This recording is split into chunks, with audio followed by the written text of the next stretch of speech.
રાજ્યનીતિના માર્ગદર્શક સિદ્ધાંતો વિશે વાત કરી, તો ચાલો હવે આ સિદ્ધાંતોની અંદર કઈ કઈ વિગતો આપી છે એની માહિતી મેળવીએ. કે જે માર્ગદર્શક સિદ્ધાંતો છે એમાં સૌ પ્રથમ જે આપણે નીતિઓ ઘડવા માટે ઉપયોગી છે એ છે આર્થિક નીતિઓ સંદર્ભે સિદ્ધાંતો, ત્યારબાદ સામાજિક નીતિઓ સંબંધી સિદ્ધાંતો, રાજકીય અને વિદેશ નીતિ વિષયક સિદ્ધાંતો, શૈક્ષણિક અને સાંસ્કૃતિક નીતિઓ સંબંધી સિદ્ધાંતો, અને લાસ્ટમાં આવે છે આરોગ્ય વિષયક નીતિ સંબંધી સિદ્ધાંતો.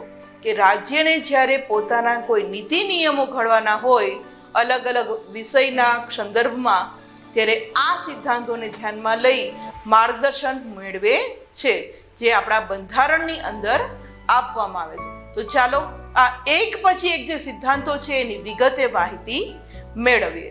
સૌ પ્રથમ વાત કરીએ વિદ્યાર્થી મિત્રો, તો જે આર્થિક નીતિઓ સંદર્ભે સિદ્ધાંતો છે એની અંદર શું આપેલું છે? તો કે ભારતના બધા નાગરિક એટલે કે સૌ નાગરિકનું મહત્તમ કલ્યાણ અને શ્રેય સધાય એ રીતે સમાજમાં ભૌતિક સંસાધનોની માલિકી અને અંકુશનું વિતરણ કરવું.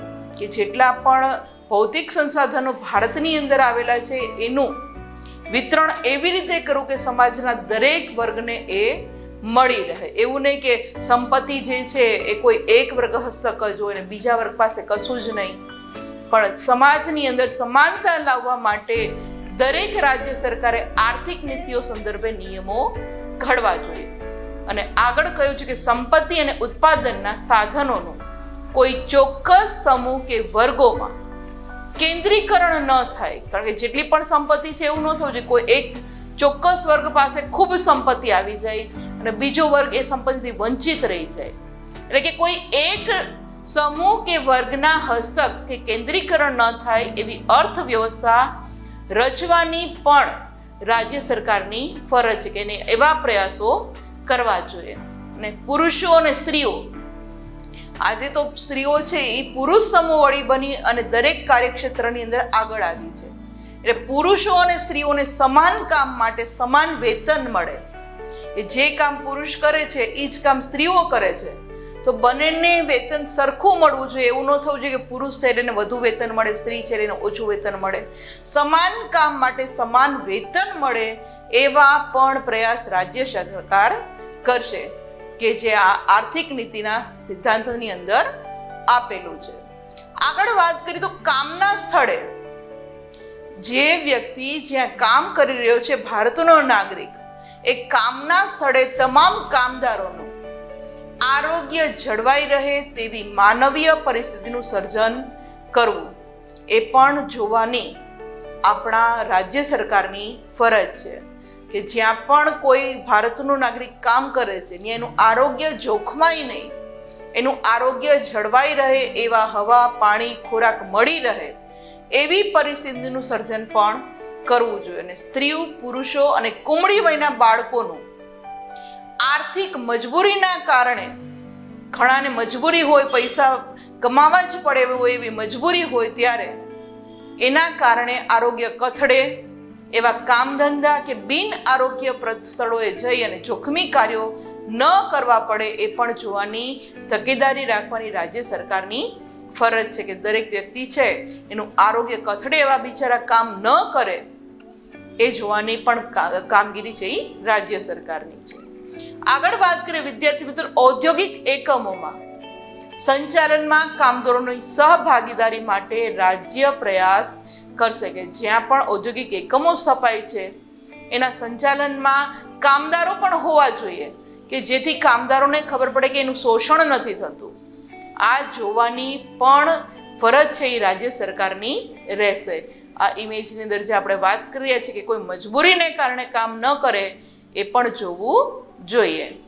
ત્યારબાદ વાત કરીએ વિદ્યાર્થી મિત્રો, બાળકોને આર્થિક લાચારીના કારણે તેમનું કોઈ પણ પ્રકારે શોષણ ન થાય તથા તે સ્વસ્થ અને સ્વતંત્ર રીતે ગૌરવપ્રદ સ્થિતિમાં તંદુરસ્ત વિકાસ સાધે તે માટે જરૂરી તકો અને સવલતો ઊભી કરવા માટે પણ રાજ્ય ખાસ પગલાં ભરશે.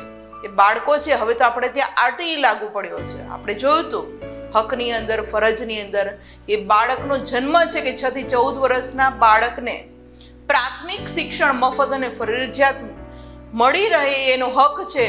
અને એના માતા પિતાની ફરજ છે કે પોતાના પાલ્યને એ આ પ્રાથમિક શિક્ષણ અપાવે, એ ફરજની અંદર પણ મૂકવામાં આવેલું છે.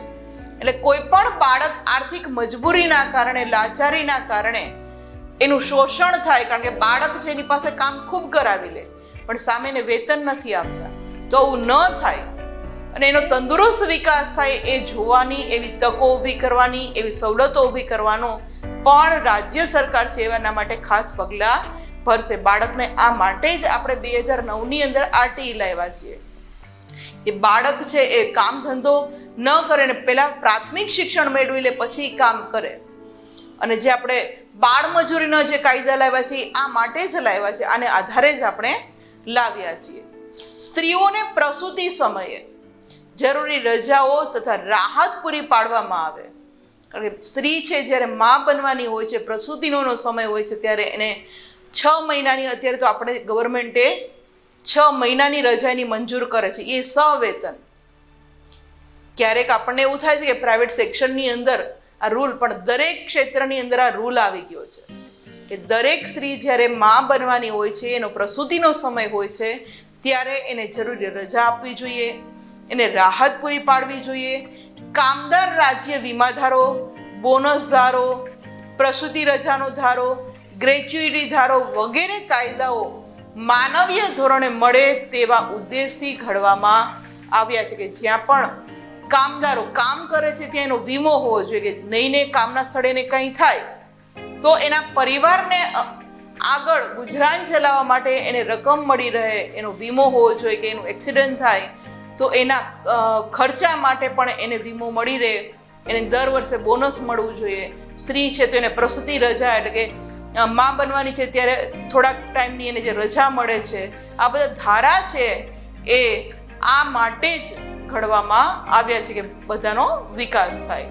આ ઇમેજની અંદર જે આપણે વાત કરી રહ્યા છીએ એ જોઈ શકીએ છીએ. આગળ વાત કરીએ કૃષિ અને પશુપાલનનો. આપણો ભારત દેશ એ ખેતી પ્રધાન દેશ છે, કારણ કે સૌથી વધુ લોકો છે ખેતી ઉપર નિર્ભર છે. એટલે કૃષિ અને પશુપાલનનો આધુનિક અને વૈજ્ઞાનિક ધોરણે વિકાસ થાય તેવી વ્યવસ્થા કરવાનો પ્રયત્ન પણ રાજ્ય સરકાર કરશે. વિદ્યાર્થી મિત્રો, આજે આપણને ખ્યાલ છે કે પહેલાનો જે ખેડૂત હતો એ બિચારો ખેતીના જે ઓજારો હતા એ એની પાસે જૂના જમાનાના જે હતા, હળ ચલાવતો આ તે. અત્યારે તો વૈજ્ઞાનિક ધોરણના જે ટ્રેક્ટર છે, એને કાપવા માટેના મશીન આવી ગયા છે, ઉગાડવા માટેના મશીન, બિયારણ રોપવાના મશીન, દરેક જગ્યાએ વૈજ્ઞાનિક પદ્ધતિથી પાણી પાવા માટેની પણ અલગ અલગ પદ્ધતિઓ આવી ગઈ છે છોડને. તો આ વૈજ્ઞાનિક ધોરણે એનો વિકાસ થાય પશુપાલનનો અને કૃષિનો, આવી વ્યવસ્થા કરવાનો પ્રયત્ન પણ રાજ્ય સરકારે કરવો જોઈએ. ગાયો છે, વાછરડા છે, અન્ય દૂધાળા પ્રાણીઓ છે, ભારવાહક ઢોરની ઓલાદોની જાળવણી, આ બધા માટે બળદ, ગધેડા, ગાયોની જે કતલ થાય છે એ અટકાવવાનો પ્રયાસ પણ રાજ્ય સરકારે કરવો જોઈએ કે જેટલા પણ દૂધાળા પ્રાણીઓ છે ને બચાવવા જોઈએ. આપણને ખ્યાલ છે કેટલા મૂંગા પ્રાણીઓને કતલખાનાની અંદર મોકલી દેવામાં આવે છે, તો આ અટકાવવું જોઈએ. એ ફરજ પણ આપણી રાજ્ય સરકારની છે. અને રાજ્યમાં સૌને ન્યાયની સમાન તક મળે, આર્થિક કે અસમર્થતાઓને કારણે કોઈ પણ જરૂરમંદ નાગરિકને ન્યાય મેળવવા માટેની તકોનો ઇનકાર કરવામાં આવે નહીં અને તેઓને મફત કાનૂની સહાય મળી રહે તેવો પણ રાજ્ય છે પ્રબંધ અને કાયદા ઘડશે. કે જ્યારે વ્યક્તિ છે એ ન્યાય માંગવા જાય પણ એ આર્થિક રીતે સમર્થ ન હોય, સદ્ધર નથી અને એને કોઈ વકીલ રાખવાનો છે ને પૈસા ખર્ચવાના છે તો એ નથી ખર્ચી શકતો, તો રાજ્ય સરકારે એને મફત કાનૂની સહાય મળી રહે એવો પણ પ્રબંધ કરવો જોઈએ, એવા પણ એને કાયદા ઘડવા જોઈએ. આ ઇમેજની અંદર જે કતલખાનાની અંદર મૂંગા પ્રાણીઓને મારી નાખવામાં આવે છે એ અટકાવવાનો કાયદો પણ આપણા રાજ્ય સરકાર કરશે એવું બંધારણની અંદર જોગવાઈ કરવામાં આવી છે.